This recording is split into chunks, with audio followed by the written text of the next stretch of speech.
यह कहानी एक ऐसे अपराध की है जिसने न केवल एक परिवार की खुशियों को चकनाचूर कर दिया बल्कि एक छोटे से गांव को भी झकझोर कर रख दिया।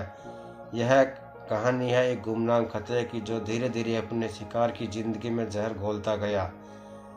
राजस्थान के एक छोटे से गांव में रहने वाला राम शरण अपनी पत्नी सविता और बेटी नंदिनी के साथ एक साधारण जीवन जी रहा था।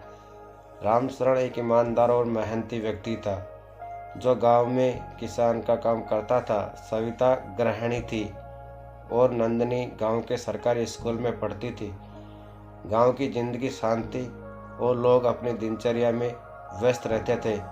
लेकिन एक दिन ऐसा कुछ हुआ जिसने राम शरण के जीवन को बदल दिया। उसे एक गुमनाम खत मिला जिसमें लिखा था कि उसकी बेटी नंदिनी को खतरा है। शुरू में राम शरण ने इसे मजाक समझा और उसे नज़रअंदाज कर दिया, लेकिन कुछ दिन ही बाद उसे दूसरा खत मिला जिसमें लिखा था कि अगर उसने पुलिस को जानकारी दी तो उसकी बेटी का अपहरण कर लिया जाएगा। राम शरण अब चिंतित हो गया। वह सोच में पड़ गया कि आखिर यह कौन हो सकता है जो उसकी बेटी को नुकसान पहुंचाना चाहता है। उसने गांव के कुछ भरोसेमंद लोगों से बात की, लेकिन कोई भी इसके पीछे के व्यक्ति को नहीं पहचान सका। राम शरण ने अपनी बेटी को घर से बाहर कम ही जाने दिया और हर समय उस पर नज़र रखता था। एक दिन नंदिनी स्कूल से नहीं लौटी। राम शरण और सविता घबरा गए और गांव में उसे खोजने लगे, लेकिन नंदिनी का कोई सुराग नहीं मिला।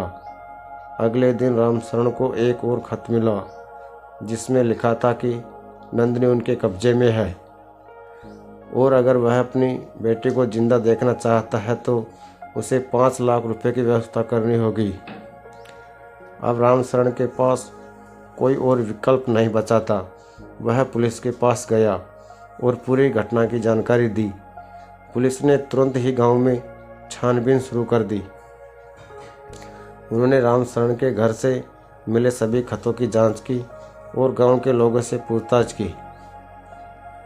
पुलिस को शक था कि यह काम गांव के ही किसी व्यक्ति का है, क्योंकि खतों में लिखी गई बातें गांव की ही थी। पुलिस ने राम शरण को सलाह दी कि वह फिरौती की राशि तैयार करने का नाटक करे और अपहरणकर्ताओं से संपर्क करे। राम शरण ने ऐसा ही किया और अगला खत मिलने पर उसमें लिखे पते पर पैसे पहुंचाने की बात की। पुलिस ने उस स्थान पर जाल बिछाया जहां पैसे देने की बात कही गई थी। जब राम शरण पैसे लेकर वहां पहुंचा तो कुछ देर बाद एक व्यक्ति वहां आया और पैसे लेने की कोशिश की। पुलिस ने उसे तुरंत गिरफ्तार कर लिया। वह व्यक्ति गांव का ही एक युवक निकला जिसका नाम रवि था। रवि ने पुलिस के सामने सारी सच्चाई उगल दी। रवि ने बताया कि वह नंदिनी से शादी करना चाहता था, लेकिन जब उसने नंदिनी के परिवार से यह बात की तो उन्होंने इनकार कर दिया।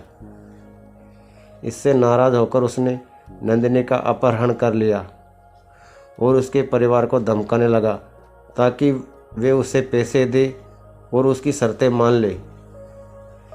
रवि ने पुलिस को बताया कि नंदिनी को उसने गांव के बाहर एक सुनसान जगह पर बांध कर रखा है। पुलिस ने तुरंत उस स्थान पर जाकर नंदिनी को सुरक्षित बचा लिया। रवि को गिरफ्तार कर लिया गया और उसके खिलाफ अपहरण, फिरौती और धमकी देने के आरोप में मुकदमा किया गया। अदालत ने उसे कठोर सजा दी। नंदिनी और उसका परिवार इस घटना के बाद काफ़ी डर गए थे, लेकिन धीरे धीरे वे सामान्य जीवन में लौट आई। राम शरण ने गांव में सुरक्षा के पुख्ता इंतजाम किए और बच्चों की सुरक्षा के प्रति जागरूकता बढ़ाने के लिए गांव वालों को प्रेरित किया। यह कहानी एक सच्चे अपराध की है जो ये दर्शाते हैं कि किसी के दिल में छिपी हुई नफरत और प्रतिशोध की भावना कैसे किसी मासूम की ज़िंदगी को खतरे में डाल सकती है। लेकिन सही समय पर लिए गए सही फैसले और पुलिस की तत्परता ने न केवल नंदिनी की जान बचाई बल्कि उस गुनहगार को भी सज़ा दिलवाई। इस घटना ने पूरे गांव को सतर्क और जागरूक बना दिया ताकि भविष्य में ऐसी घटनाओं से बचा जा सके। कृपया हमारे चैनल को सब्सक्राइब जरूर करें। राम राम जी।